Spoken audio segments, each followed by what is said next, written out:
America தொடர்ந்து பல்வேறு வழிகளில் ரஷ்யாவுக்கு அழுத்தம் கொடுத்து வரும் நிலையில் நேற்று ரஷ்யா செய்த சம்பவம்தான் உலக நாடுகளின் கவனத்தை ஈர்த்து வருகிறது. முப்படைகளையும் களமிறக்கிய ரஷ்ய அதிபர் புட்டின் செய்தது என்ன? விரிவாக பார்க்கலாம்.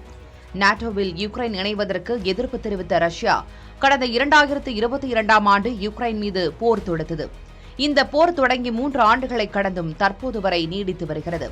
இரு தரப்புக்கும் நடந்து வரும் போரால் உலகளவில் பொருளாதார பின்னடைவு ஏற்பட்டுள்ளது. இந்த போரை முடிவுக்கு கொண்டுவர அமெரிக்க அதிபர் டிரம்ப் கடந்த ஆகஸ்ட் 15ஆம் தேதி அலாஸ்காவில் ரஷ்ய அதிபர் புட்டினை சந்தித்து டிரம்ப் பேச்சுவார்த்தை நடத்தினார். யுக்ரைனை அழிக்காமல் ஓய மாட்டேன் என புட்டின் திட்டவட்டமாக தெரிவித்ததால் போர் நிறுத்தம் தொடர்பாக எந்த உடன்பாடும் எட்டப்படவில்லை. இதைத் தொடர்ந்து ஹங்கேரியில் நடக்கும் மாநாட்டில் புட்டினை சந்தித்து மீண்டும் பேச்சுவார்த்தை நடத்தி இந்த போரை நிரந்தரமாக முடிவுக்கு கொண்டு வரப்படும் என டிரம்ப் தெரிவித்திருந்தார்.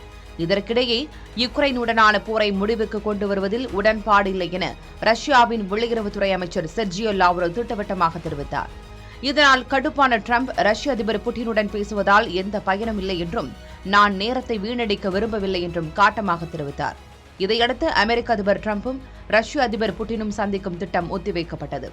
இப்படி பரபரப்பான சூழலில் ரஷ்ய அணு ஆயுதப்படைகளின் ஒத்திகை நிகழ்ச்சியை ரஷ்ய அதிபர் புட்டின் நேற்று நடத்தினார். இந்த நிகழ்வில் உலக நாடுகளை மிரளவிடும் வகையில் தரைவெளி, வான்வெளி என அனைத்திலும் பயன்படுத்தப்படும் அணு ஆயுதங்கள் ஈடுபடுத்தப்பட்டன.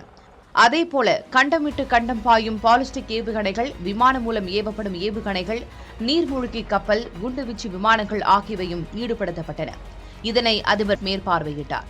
அமெரிக்கா தொடர்ந்து பல்வேறு வழிகளில் ரஷ்யாவுக்கு அழுத்தம் கொடுத்து வரும் நிலையில் ரஷ்யாவின் இந்த போர் ஒத்திகை நிகழ்ச்சி அமெரிக்காவுக்கு எச்சரிக்கை விடுக்கும் விதமாக உள்ளது என உலக பொருளாதார நிபுணர்கள் கூறுகின்றனர்.